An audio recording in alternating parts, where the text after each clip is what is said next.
Today on Investigate TV Plus, a technique used for years by federal investigators to identify bullet evidence, now deemed by experts as junk science. Subjective speculation masquerading as scientific evidence. We uncover how many cases were impacted by this type of forensic analysis before the FBI pulled the plug, and how advocates say it robbed people of their freedoms. Then, as millions of Americans face a mountain of credit card debt, we investigate an increase in relentless collection calls. There's a little panic attack, and you start thinking, well, maybe I should listen to them. I mean, they're telling me I don't have any other choices. Find out your rights and what to do if your phone won't stop ringing. And after a health scare threatens his life, one man finds a new purpose, helping patients facing similar surgeries. He takes the time to get to know them, to figure out what they're anxious about, and share his own experiences with them to help them, understand that there is another side. In-depth stories that inform and inspire. You're watching Investigate TV Plus. Linking lead from bullets to boxes of ammunition. It's a type of forensic science used for decades in courtrooms across America.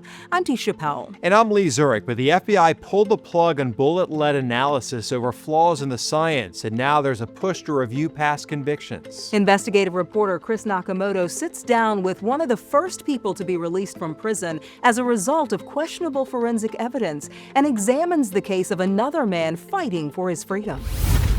It was definitely a shock to the whole community. In 1991, 45-year-old Norma Jean Yates was found inside this home, shot to death 7 times. The house set on fire. She deserved better than that.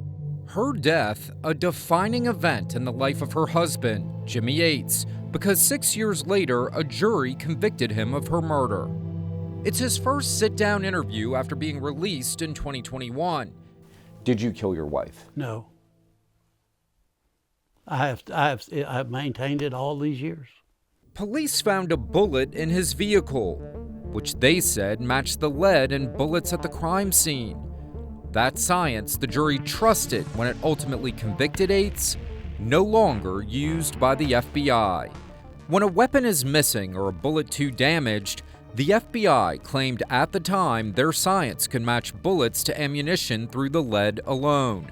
Our national investigative team found the FBI admitted to using this science in 2,500 cases, and it was introduced in hundreds of trials across America. But in 2005, the FBI pulled the plug on this practice.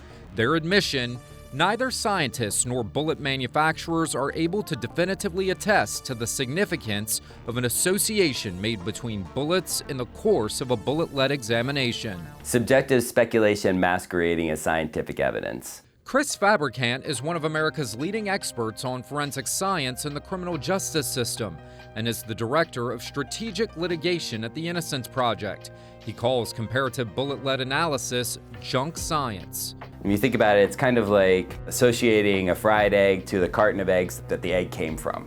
Number one is that it sounds like science, right? There's a lot of scientific terminology used in all forms of junk science, so it sounds scientific. Nothing sells better than science, right? But what it lacks is an empirical basis. And what I mean by that is that so many of these forensic techniques have been developed not in scientific laboratories, but by law enforcement for law enforcement purposes. So the hypotheses have not been subjected to the rigors of the scientific method. Our national investigative team found, following the FBI's own admission that it was abandoning the use of bullet lead analysis, it began notifying at least 300 agencies across America that had received lab reports since 1996.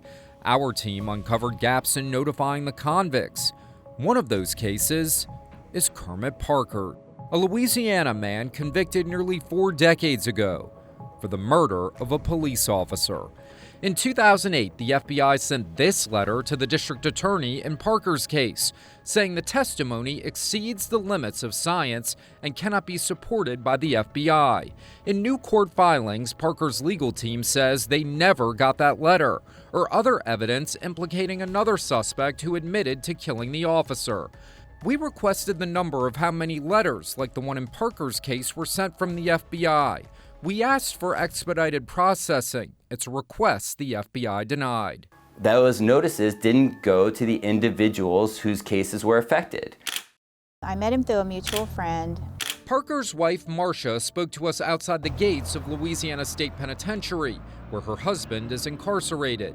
They want the state's highest court to intervene. He did not do that, so it puts a fire under him to fight even harder, and knowing that he has the proof that proves that he didn't do it.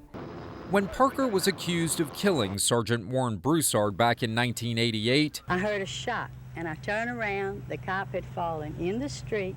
no murder weapon was ever found. Bullet lead analysis was also brought up at Parker's trial. With new information coming to light, state justices will decide if Parker gets a new hearing. That way we can be before a judge and we can show them what has been discovered in those hidden DA files. If you're going to use it in court, then it has to be valid, it has to be reliable, and when it's not, due process requires we go back, we look at these convictions, and we make sure that miscarriages of justice have not occurred. For Eights, a second miscarriage of justice came in 2011 when he was reconvicted. That conviction was overturned in 2018 because evidence was withheld from his attorneys. A CD of another man's confession. I believe in God, I believe in forgiveness, and I'm not going to hold a grudge in my heart. Huh? Do you still think about her every day? I think about her every night. Eights now lives in Alabama, moving out of Florida after his release in 2021 from their state prison. Meanwhile, in February of 2026, the Supreme Court in Louisiana denied Parker's request for a hearing to review the new evidence. His family says they will take their fight to the U.S. Supreme Court. Still to come, steel skeletons lie purposefully placed, transformed into bustling underwater worlds. You're taking something that had a previous life and you're repurposing it to have another 25 years minimum. See how an abandoned Navy ship finds its final mission on the ocean floor. But first, harassing phone calls have some Americans questioning how much debt they're actually in. They think that because the person is coming off aggressive, they feel threatened. They feel like I have to make the decision at this moment. And that's just really not the case. The questions experts say you can ask if debt collectors keep calling.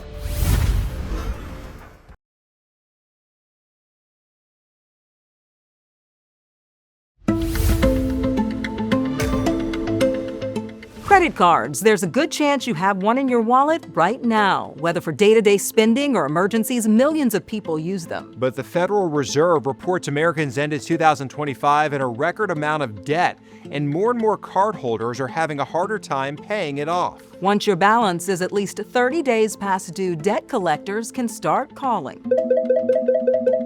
And we uncovered the calls are not only on the rise, but so are the complaints of threatening and harassing messages. Reporter Susan Campbell breaks down what you can do if you're facing a mountain of overdue debt and fielding calls from collectors. So let's just give it a run. The actors with Murder, Inc. are rehearsing for their next performance. So let's begin, shall we? And that's spelled I-N-K because we write all of our murder mysteries. Greg Lutz owns a company and has poured everything into it for years. I'll tell you, I had about 60 grand in debt. Most of that on credit cards because you get the zero balance and you transfer it to this one and transfer it to that one. But then when the time's up, boy, it really raises the interest and the principal. You don't even know what the principal is anymore. And that was mostly for the business? Exactly, yes, all for the business. The debt started to pile up during the pandemic when nobody was going to shows. Greg spent more working on new shows to try and get new revenue. Then the debt collectors started calling. They would threaten me with, we're going to own Murder, Inc. We're going to own your house. That's terrifying. It is terrifying. That's what you've worked for years and years and years. Exactly. And then you can't help it, as somebody who at that time wasn't informed, there's a little panic attack.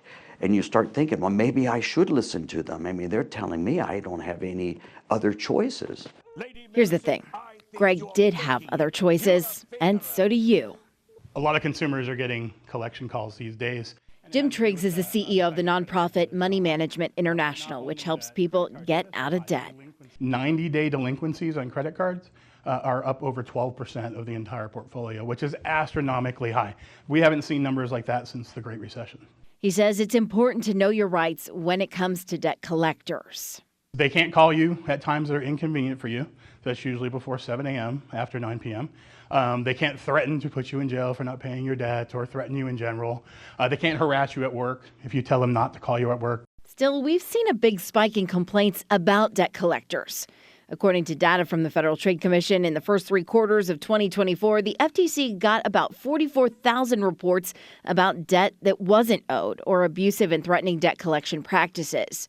During the same time in 2025, that number jumped to almost 195,000. Greg says for him, it was almost impossible to figure out which debt collectors were even legitimate. And a lot of them were fraudulent, but you don't know that when they call you. So he asked for help from MMI and got on a plan to pay off everything with reduced interest rates. Are you paid off? I have 1 month left. So 1 month left. Do you see that relief all over his face? And you are the one! It's relief and excitement for a new season of new shows.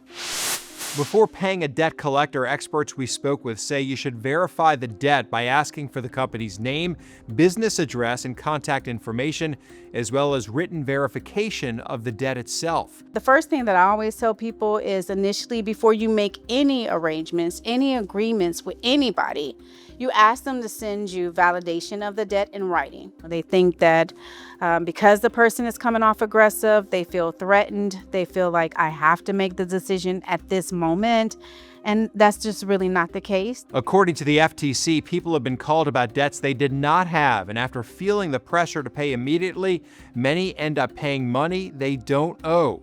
To learn more about your rights or the tips to help tackle high balances, head to InvestigateTV.com and search credit card debt.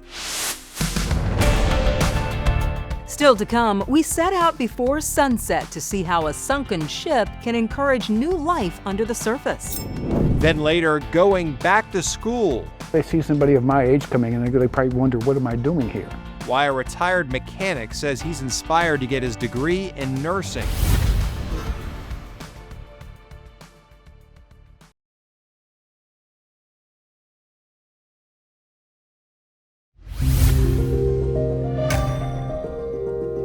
Considered some of the most valuable ecosystems on Earth, coral reefs are not only colorful, but a collection of thousands of species. Scientists say they are the foundation of our ocean's food chain by providing habitat for at least 25% of the world's marine life. Healthy coral reefs can also protect coastal communities from storms, flooding, erosion, and contribute to tourism and fishing by supporting more than half of species caught commercially or recreationally in the U.S. While scientists warn coral reefs are threatened by pollution and climate change, some states have turned to sinking man-made structures to help create opportunities for thriving underwater worlds. Reporter Justin Kohler is off the coast of Charleston, South Carolina, with an in-depth look at how an abandoned Navy vessel once considered an environmental hazard is getting a second life below the surface.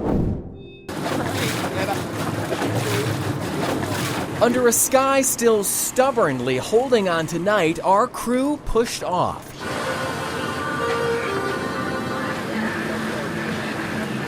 Coffee coursing through our veins. The captain's playlist thumping through the speakers. But despite the beat, this was no pleasure cruise, sailing straight into northeasterly winds. But our journey here began long before this morning. The 120-foot Navy torpedo retriever, the Hussar, spent 4 years stalled in the marsh, leaking oil, blocking waterways, and becoming the face of a growing problem. Its removal was also the first real test of South Carolina's newly strengthened abandoned vessel law, criminally punishing those who destroy marine habitat through desertion. This was a really expensive project to do, and thankfully the leadership in the state of South Carolina, our General Assembly, all understood the ramifications. From Bohicket Creek to the Atlantic Ocean here, this Navy torpedo boat, the TWR-141 Hussar, represents the first derelict boat reclaimed by the state and now repurposed into an artificial reef, turning what was an eyesore for many into an underwater home at the bottom of the sea. You're taking something that had a previous life and you're repurposing it to have another 25 years minimum producing hard bottom habitat for anglers and fishermen and divers and whoever wants to use the resource. A reclamation, yes, but also a resurrection. 32 miles offshore, in 100 feet of water. The South Carolina Department of Natural Resources, Stevens Towing, and the Coastal Conservation Association all prepared to give this ship a second chance.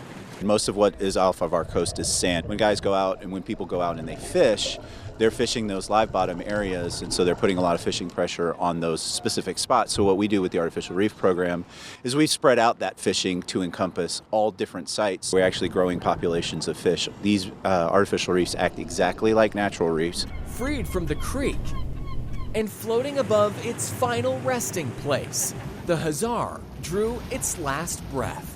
This project we've been working on for almost 2 years now.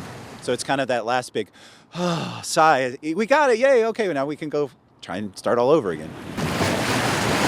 Its dark silhouette slipping through the sunlit waves. Within minutes, it was gone.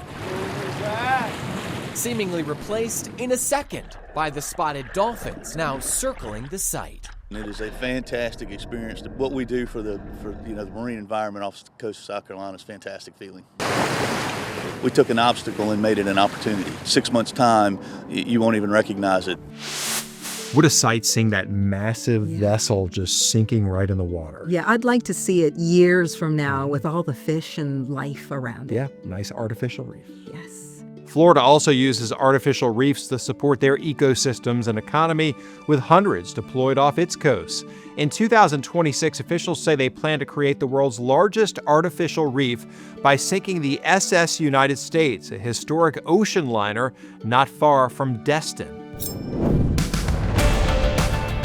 Up next, surviving a heart transplant inspires a new career path. 72 is just a number for me. I feel like I'm 50. How he's helping others navigate the same fear he once lived.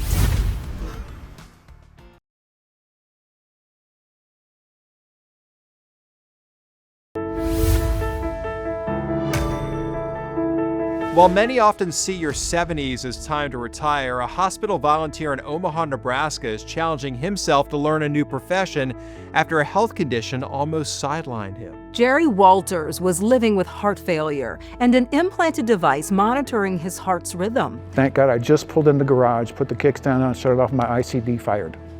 Shocked me. An ICD shock would send me to the ground. In 2021, he received a heart transplant. Now he's inspired to share his firsthand knowledge with patients. Reporter Brian Mastry shows us how he's going back to school with others in mind. In the Midwest, motorcycle rides come with a shelf life. I have no thoughts other than what's around my surroundings. The control belongs to the change of seasons. Nature, the noise, the sound, the motorcycle, the birds you can hear. As Jerry Walters collides with the air he breathes, he knows how fragile life is. I hadn't ridden for 2 years. He retired as an auto mechanic and now works at Nebraska Medicine. His first-hand knowledge led this patient to fill a gap. Morning, Bob. My name is Jerry. I'm a mobility aide here at the hospital. I'd like to get you up to go for a walk. Helping others navigate the medicine and mortality when your heart is nearing the end. He takes the time to get to know them, to figure out what they're anxious about, and share his own experiences with them to help them, understand that there is another side. The learning curve was about to skyrocket. He needed a new heart, and one soon became available. When you have things happen to you, you make it a point to learn everything you can about it. What went through your head when you got that call? I cried. It's happiness, but then sadness knowing someone died in order for me to get it. Tanya and Tim's son died in a crash in southern Iowa, August 2021. Brandon Hatfield was just 28. 3 days later, his heart beat inside Jerry. I was third in line for the heart, believe it or not. It's the first individual had a fever, could not be operated on. Second individual refused it. And then it came to me. And I'm thinking, He crashed on a motorcycle, and God intervened on this one. Jerry Walters considers Brandon's family a part of his. For example, here's the joy from a niece and nephew of Brandon's visiting Omaha as they checked out the zoo. What'd you think when you heard Jerry was going back to school? Thought he was crazy. If you make a cross-section of that. Jerry Walters, who is 70, never stops learning. Does it fill the field of view? Yeah. He enrolled in the nursing program at Metro Community College. In anatomy class, he's surrounded by youngsters. They see somebody of my age coming in, and they probably wonder, what am I doing here? It's actually been kind of fun because in this quarter, we talked about the cardiovascular system, see how his is working and compare it to average younger individuals. Why did you want to be an RN?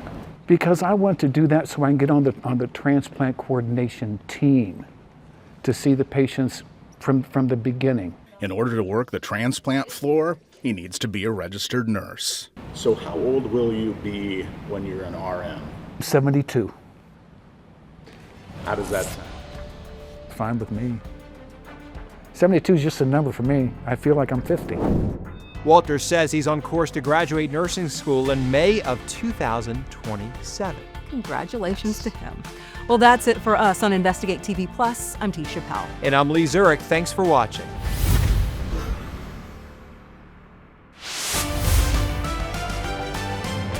On the next Investigate TV Plus, while experts say it's rare, more women are receiving cancer diagnoses during pregnancy. And he's like, I don't think she's gonna survive.